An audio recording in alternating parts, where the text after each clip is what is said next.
En 2012, les conditions climatiques ont été défavorables à la pollinisation de la carotte, notamment les abeilles ne trouvaient pas beaucoup de nectar sur les ombelles de carottes, donc elles sont allées butiner la jachère mellifère située à proximité et les multiplicateurs voyaient toutes les abeilles qu'ils avaient apportées quitter la culture et partir sur les jachères mellifères. D'où ce conflit en 2012 qui a donné naissance à cette étude dans le but de concevoir un mélange qui est compatible avec la production de semences. Les agriculteurs implantaient des jachères mellifères à base de facélie et de mélilo qui sont très attractifs pour les abeilles domestiques. Or, les multiplicateurs de semences potagères et notamment de carottes, qui est une culture à pollinisation entomophile, a obligation dans son contrat de multiplication d'apporter des colonies d'abeilles domestiques qui louent à des apiculteurs de la région. Cette étude qui a regroupé 10 partenaires a débuté en 2016 avec des tests de différents mélanges en micro-parcelles. En partant du mélange qui était implanté sur notre territoire à base de facélie et de mélilo officinal. Et en 2017, un mélange a été sélectionné pour sa diversité de floraison et sa succession de floraison qui va durer de début mai à octobre aux premières gelées. Et ces différentes espèces qui composent le mélange, il y en a 10 au total, permettent d'apporter de la ressource à l'ensemble des insectes pollinisateurs, que ce soit les abeilles domestiques, mais également les abeilles sauvages et les autres pollinisateurs sauvages que sont cirfe et bourdon. Le mélange donc dénommé polyphoniflore, a été conçu aussi pour être favorable à la faune sauvage et répondre aux attentes des fédérations départementales des chasseurs. L'expérimentation a commencé en 2016 avec des essais en microplacettes de différents mélanges. On a substitué aux espèces qui nous posaient problème, c'est-à-dire la facélie et le mélilo officinal, d'autres espèces qu'on jugeait plus intéressantes pour les pollinisateurs sauvages.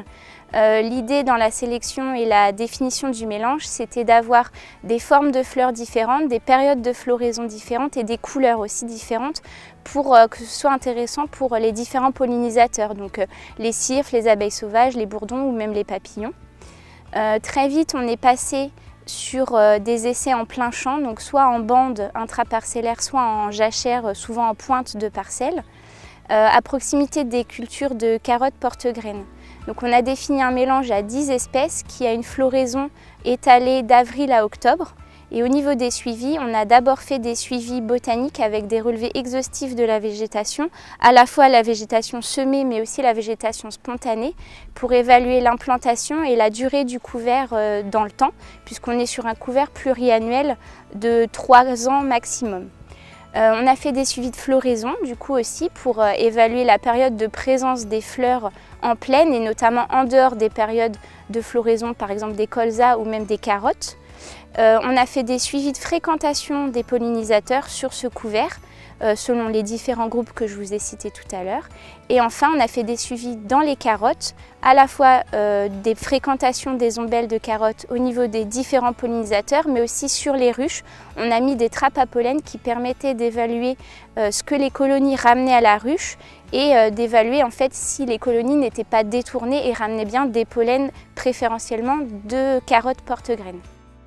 Donc les fédérations en fait, départementales et régionales des chasseurs mettent en place depuis de nombreuses années des couverts favorables à la faune sauvage et notamment donc, les couverts mellifères. Et l'idée c'était dans le cadre de ce projet que le couvert mellifère soit favorable bien sûr aux insectes pollinisateurs mais aussi qu'il soit une zone d'abri, une zone de refuge, qu'il puisse aussi constituer une zone de reproduction pour la faune sauvage, mais aussi une source d'alimentation, que ce soit l'alimentation animale avec donc les insectes qui sont présents grâce aux fleurs, mais aussi une source d'alimentation végétale, notamment avec la composition de ce couvert qui comprend du sarrasin, mais aussi des légumineuses. Pour définir en fait la composition et valider la composition de ce couvert, on a donc mené 5 années d'expérimentation et de suivi. L'idée, c'était de contrôler, de vérifier que le couvert soit accueillant pour la faune sauvage et donc soit source d'alimentation. Donc on a utilisé en fait une fiche d'évaluation qui était basée sur la fiche d'évaluation définie par le groupe technique national Agrifaune pour les intercultures. Il faut savoir qu'aujourd'hui, la population d'insectes est en forte baisse. Et dans ces populations d'insectes, il y a des insectes qui sont très importants, qui sont les insectes pollinisateurs. Et ces insectes pollinisateurs sont très importants parce qu'ils conditionnent la production de fruits de qualité, de graines de qualité, donc de semences aussi de qualité, dont nous avons besoin bien sûr pour notre alimentation et que les agriculteurs bien sûr produisent. Ces pollinisateurs sauvages, comme je le disais, sont très importants pour notre alimentation et il est important qu'ils y soient tous présents. C'est-à-dire qu'on ne peut pas envisager la pollinisation uniquement sous l'angle abeille domestique ou uniquement sous l'angle abeille sauvage ou sous l'angle uniquement papillons, mouches, etc. Il faut vraiment une variété, une biodiversité qui va permettre de polliniser tous les types de fleurs, quelle que soit leur forme, quelle que soit la période à laquelle elles fleurissent tout au long de l'année. Donc là, on est dans une bande très fleurie. Donc en effet qui est une expérimentation d'un mélange justement de plantes à fleurs dont le but est d'apporter de la nourriture à des insectes pollinisateurs tout au long de l'année avec des échelonnements de floraison et puis apporter aussi du couvert, de la place aussi pour les insectes pour vivre, pour nidifier et même aussi pour de petits animaux. Donc c'est des choses comme ça qui sont intéressantes parce que quand vous regardez un peu plus autour, on voit qu'on a des cultures, on va dire des monocultures sur des grandes surfaces. Et ce type de rupture entre des parcelles ou en bord de chemin ou au pied d'une haie sont des endroits très très favorables pour amener de la biodiversité d'insectes pollinisateurs, mais globalement aussi de la biodiversité d'insectes et globalement aussi de la biodiversité animale, voire végétale. Vous êtes au sein de l'exploitation de 80 hectares que j'exploite depuis 1997, l'exploitation familiale que j'ai repris de mon père. Donc l'assolement, hein, c'est sous un arbre sous pivot qui couvre 60 hectares sur les 80, donc 3 parcelles de 20 hectares. On constate que les grandes parcelles ne sont pas favorables à la biodiversité, donc j'ai souhaité un peu couper ces parcelles. Donc c'est l'intérêt notamment de cette jachère. On sait que la biodiversité est source de toute production, notamment à travers les pollinisateurs et puis les auxiliaires des cultures qui sont souvent les mêmes. Hein. On sent que ça bourdonne, c'est plein de vie. Il y a des bourdons, il y a des abeilles sauvages. C'est très agréable en plus de travailler dans une plaine qui est vivante. Puis autour de moi, il y a des agriculteurs producteurs de semences et on m'avait proposé un mélange avec de la facélie. Donc j'ai appelé l'agriculteur le plus proche de chez moi pour lui demander si ça l'embêtait.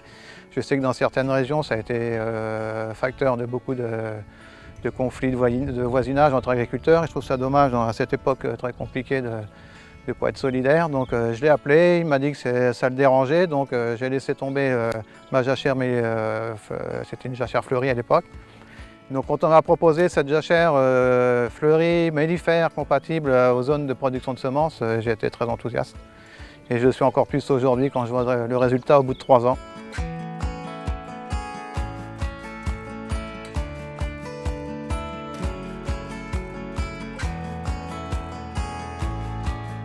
Des agriculteurs, qui soient multiplicateurs ou non multiplicateurs, des entreprises agricoles, que ce soit des coopératives, des négoces, des distributeurs, des établissements semenciers, mais également de collectivités territoriales ou d'aménageurs paysagers, puisque ce mélange est adapté à différents aménagements, que ce soit des bandes de culture, des parcelles ou des zones non traitées à proximité d'habitations